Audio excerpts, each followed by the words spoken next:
Hey what's up guys, Amit here. और दोस्तों, आज मैं बात करने वाला हूँ क्रेग थॉमसन के ब्लैंकेट्स, इस highly acclaimed semi autobiographical graphic novel के बारे में। क्रेग थॉमसन जो है वो मेरे टॉप फेवरेट ग्राफिक आर्टिस्ट और नॉवेलिस्ट में से एक है। इनकी हबीबी जो है वो मेरी बहुत favourite comic book graphic novel है और ब्लैंकेट्स मेरे शेल्फ पे बहुत दिनों से पड़ी थी। बट कैसे इसका सब्जेक्ट मैटर जो है वो काफ़ी इमोशनल है, काफ़ी हैवी है, इसीलिए मैं हिम्मत नहीं कर रहा था इसे पढ़ने की। But now I am like जो होगा वो होगा, तो मैं ये सभी बैकलॉग की बुक्स क्लियर कर रहा हूँ। तो आज मैं तो आज मैं ब्लैंकेट्स के बारे में बात करूँगा। तो ब्लैंकेट्स जो है वो एक कमिंग ऑफ एज स्टोरी है खुद क्रेग थॉमसन की, और ये ऑटोबायोग्राफिकल है बट इसमें बहुत से कुछ एलिमेंट्स है जो फिक्शनलाइज्ड है ताकि उसको एक स्टोरी फॉर्म में लाया जाए। बट इसमें जो भी सब्जेक्ट मैटर को टच किया गया है वो काफ़ी रियल है और वो एक्चुअल में उनके साथ हुए हैं।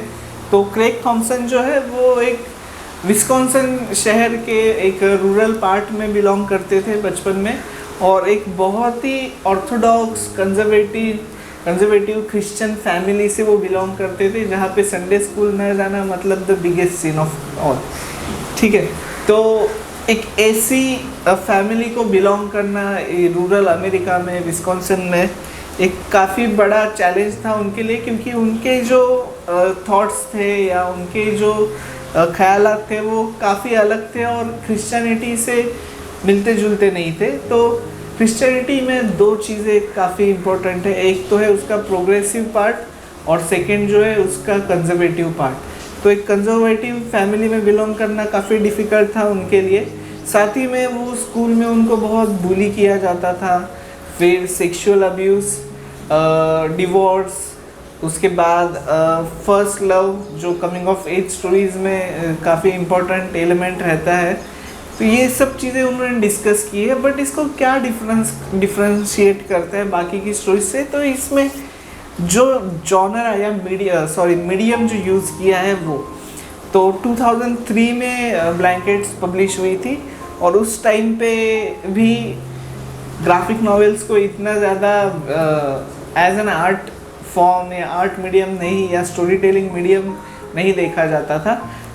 पर ये बुक जब आई 2003 में तो इसको बहुत हाई क्रिटिकल अक्लेम मिला रेगुलर रीडर्स से भी, नॉवेल रीडर जो लोग रेगुलर नॉवेल्स पढ़ते हैं उनसे भी, और कॉमिक बुक रीडर्स से भी। तो इसे तो मैं सिर्फ कॉमिक बुक नहीं कहूँगा, तो इसे मैं एक एक्चुअल नॉवेल कहूँगा। ये 600 पेजेस लॉन्ग है और इसमें बहुत सुंदर तरीके से और बहुत जेंटल तरीके से क्रेग थॉमसन ने अपनी पूरी स्टोरी इसमें बताई है कि किस तरह से वो, उनका भाई, उनके माँ बाप और बाकी चीज़ें उनके रूरल विस्कॉन्सिन की चेंज होती है। और इसका जो टाइटल है ब्लैंकेट्स, वो क्यों है ये आपको पढ़ने के बाद समझ में आ जाएगा। तो विस्कॉन्सिन में होने की वजह से मोस्टली जो स्टोरी है वो स्नो, मतलब कि जब सर्दी का मौसम है, जाड़े का मौसम है, तभी प्लेस लेती है। और ये ब्लैंकेट्स या वार्मथ जो है वो किसी से भी हो सकती है, वो किसी भी चीज़ से हो सकती है, वो लोगों की हो सकती है, लोकेशंस की हो सकती है, इमोशंस की हो सकती है, किसी भी चीज़ की हो सकती है। तो इसीलिए ये ब्लैंकेट्स टाइटल है, जब आप पढ़ोगे तो आपको पता चल जाएगा। तो बहुत से सीरियस सब्जेक्ट मैटर इसमें टैकल किए गए हैं और मैं इसके बारे में ज़्यादा कुछ कहूँगा नहीं। तो मोस्टली इसका जो स्ट्रक्चर है वो फर्स्ट लव एक डिवाइस है इसमें, जो स्टोरी को प्रोग्रेस मतलब आगे लेके जाता है। तो अगर आपने कभी इस एज में, कमिंग ऑफ एज में, अपने पुबर्टी में कभी किसी से प्यार किया है तो आप इस स्टोरी को बहुत रिलेट कर पाओगे। उस टाइम पे हमें लगता है कि दुनिया बस इतनी है और ये सब जो चीज़ें हैं, जो भी हमारे ड्रीम्स है या जिस जगह पे हम अभी है, वो निरंतर वैसे ही रहेगी, वैसे ही चलती रहेगी, ये सब हमें लगता है। और इसमें जो एक प्रोग्रेस है as a character, Craig Thomson एक जगह पे वो अटके पड़े हैं और उस जगह से अभी उनको मूव फॉरवर्ड करना है।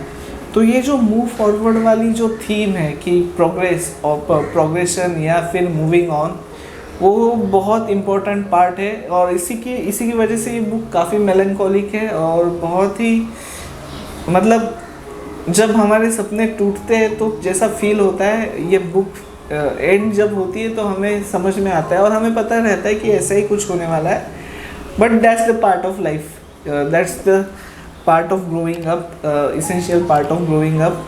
तो उसे हम डिनाई नहीं कर सकते।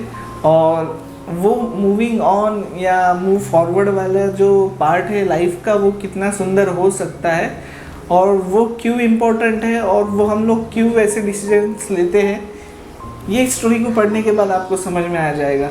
ठीक है, तो इसके आर्ट के बारे में बात करता हूँ, बट स्टिल हाँ, तो कुछ चीज़ें जो है जैसे क्रिश्चियन डॉगमा और उसका क्रिटिसिज्म जो है वो बहुत हॉस्टाइल तरीके से क्रेग थॉमसन ने नहीं किया है, क्योंकि वो खुद एक बहुत ही हार्डकोर क्रिश्चियन रहे थे अपने यूथ में। बट कैसा रहता है कि आप अपनी फेथ को क्वेश्चन कर सकते हो कि word of God, word of Christ और वर्ड ऑफ मैन, इन सब में क्या फ़र्क है और क्या रियल है, क्या फेक है, क्या झूठ है, क्या सच है, ये करने की आपके पास फ्रीडम है। तो अगर कोई क्रिश्चियनिटी को क्वेश्चन भी कर रहा है तो भी वो एक क्रिश्चियन हो सकता है। मुझे नहीं पता अभी क्रेग थॉमसन की फेथ क्या है या किस तरीके से वो क्रिश्चियनिटी की तरफ देखते हैं, बट जिस तरीके से क्रिश्चियनिटी के कुछ इश्यूज़ को टैकल किया है वो भी काफ़ी बढ़िया है, without being hostile towards it. और कुछ जो रिलेशंस हैं, जैसे कि फैमिली के साथ कुछ रिलेशंस जो है वो किस तरह से उन्होंने हैंडल किए हैं, वो भी काफ़ी अच्छे तरीके से उन्होंने एक्सप्लेन किया है। नेक्स्ट, कुछ रिलेशनशिप्स काम नहीं कर सकती या काम कर सकती है, क्यों काम नहीं कर सकती या क्यों काम कर सकती है, और हम सब लोग अपने अपने जिस जगह पे हम खड़े हैं उस जगह से हम लोग अपने लिए सब राइट ही होता है। मतलब कि देयर इज़ नो राइट और wrong, there are only subjective choices, subjective decisions, there is no objective